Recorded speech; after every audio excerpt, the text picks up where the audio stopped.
Hi everyone, welcome to SP Global Solutions. So previously మనం LCM and HCF topic ని discussion చేసుకుంటా ఉన్నాం. So LCM HCF కి topic కి సంబంధించి ఇప్పుడు మనం ఇంకో క్వశ్చన్ ని డిస్కషన్ చేసుకుందాం. So the HCF of two numbers is 12. Okay na? HCF of two numbers is 12 and the difference of those two numbers is and their difference is 12, then the numbers is అని చెప్పేసి అడుగుతున్నాడు. So ఏవో two numbers ఉన్నాయి, ఆ two numbers ఏవో మనకు తెలియదు. So ఆ రెండు నెంబర్స్ యొక్క హెచ్సిఎఫ్ ఇచ్చిన మనకు. సో హెచ్సిఎఫ్ ఎంత అని చెప్పేసి అంటుండు, 12 అని చెప్పేసి అంటుండు. And the difference of those two numbers అని చెప్పేసి కూడా చెప్పిండు. ఆ రెండు నెంబర్స్ యొక్క డిఫరెన్స్ కూడా 12 అని చెప్పి చెప్తుండు. సో క్వశ్చన్స్లలో ఇట్లా సేమ్ నెంబర్ని రిపీట్ చేయడం బాగా రిపీటెడ్గా చూస్తూ ఉంటాం మనము. సో ఇట్లా రిపీటెడ్గా చేస్తూ ఉంటే ఏమవుతుందంటే క్యాండిడేట్స్కి సింపుల్గా కన్ఫ్యూజ్ కావడానికి ఛాన్సెస్ ఎక్కువ ఉంటాయి. కాబట్టి కొంచెం దీనిపైన కొంచెం ఫోకస్ చేస్తే బెటర్ అని చెప్పేసి అంటున్నా. సో హెచ్సిఎఫ్ 12 అని చెప్పేసి అన్నాడు. సో దీనికంటే ముందు మనం ఒక చిన్న ఎగ్జాంపుల్ డిస్కషన్ చేసుకుందాం. So 1 and 2 and 3. So 1, 2, 3 HCF and ఎల్సిఎంకి సంబంధించి బేసిక్స్ మనం ఇంతకుముందు చూసుకున్న వాళ్ళకైతే ఓకే. బేసిక్స్ చూడని వాళ్ళకు ఒకసారి బేసిక్స్ చెక్ చేసుకోండి. బేసిక్స్ చెక్ చేసుకుంటే మీకు హెచ్సిఎఫ్ ఎలా ఫైండ్ అవుట్ చేయాలి, ఎల్సిఎం ఎలా ఫైండ్ అవుట్ చేయాలి అని చెప్పేసి ప్రీవియస్ వీడియోలో మనం చెప్పుకున్నాం. సో దీనికి నేను హెచ్సిఎఫ్ ఫైండ్ అవుట్ చేస్తున్నా. హెచ్సిఎఫ్ ఫైండ్ అవుట్ చేయాలి అంటే మనం ఏం చేసుకుంటాము, హెచ్సిఎఫ్కి కాబట్టి మనము ఫస్ట్ లీస్ట్ నెంబర్కి వస్తాము. దీనికి ఫ్యాక్టర్స్ ఎవరెవరు ఉన్నారో రాసుకుంటున్నాము. 1కి ఫ్యాక్టర్ ఎప్పుడే కానీ 1 ఉంటుంది కాబట్టి ఇంకా ఎక్కువ ఉండవు కాబట్టి 1 అని రాసుకుంటున్నాం. సో 2కి ఫ్యాక్టర్స్ ఎవరెవరు ఉంటారు అంటే 1 and 2 ఉంటుంది, కానీ మనకు కామన్గా ఉండేటటువంటి ఫ్యాక్టర్ కావాలి కాబట్టి 1నే రాసుకుంటున్నాము. అండ్ 3కి కూడా 1, 3 ఉంటుంది, కానీ మనము 3ని 2ని రాసుకోవాల్సిన అవసరం లేదండి. ఎందుకు అంటే ఈ 3, 2 అనేది ఈ లీస్ట్ నెంబర్కి రాలేదు కాబట్టి మనకు అవసరం లేదు. అది కామన్గా రాదు కాబట్టి అవసరం లేదు అని చెప్తున్నా. సో ఇక్కడ మనకు హైయెస్ట్గా ఉండి కామన్గా ఉండి ఫ్యాక్టర్ ఎవరు అంటే 1 అని చెప్పుకోవచ్చు. సో ఈ 1 అనేటటువంటి నెంబరు ఈ 1ని 2ని 3ని డివైడ్ చేస్తాండి, పర్ఫెక్ట్గా డివిజబుల్ చేస్తుంది. సో అంటే ఇక్కడ ఇచ్చినటువంటి హెచ్సిఎఫ్ అనేది ఇక్కడ ఉన్నటువంటి నెంబర్స్లో దేన్నైతే డివిజన్ చేస్తుందో అవే నెంబర్స్ మనకు ఆన్సర్గా చెప్పొచ్చు అని చెప్తున్నాను నేను. ఎందుకు ఈ ఎగ్జాంపుల్ కూడా దానికోసమే చెప్పానండి నేను. సో 12 అనేది 66ని 78ని డివిజన్ చేస్తుందా పర్ఫెక్ట్గా అంటే చెయ్యదు, కాబట్టి ఇది మన ఆన్సర్ కాదు. And next 70 and 82. ఓకేనా, 70 and 82 వీటిని కూడా 12 అనేది డివిజబుల్ చెయ్యదు కాబట్టి ఇది కూడా మన ఆన్సర్ కాదు. అండ్ 94ని 106ని కూడా చెయ్యదు కాబట్టి అది కూడా మన ఆన్సర్ కాదు. సో 84/12 చేసుకుంటే మనకు 12 1s 12 7s పోతుంది. అండ్ 96 చూసుకుంటే 12 1s 12 8s 96 అని చెప్పుకోవచ్చు. సో ఈ 84 and 96 ఆ రెండింటి మధ్య డిఫరెన్స్ చూసుకుంటే కూడా మనకు 12 ఉంది.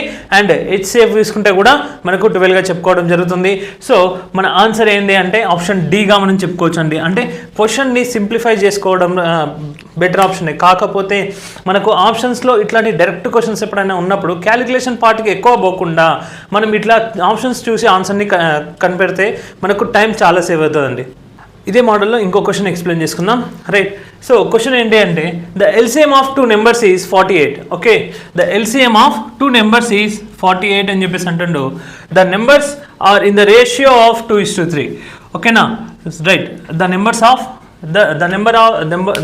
Are in the ratio of 2:3.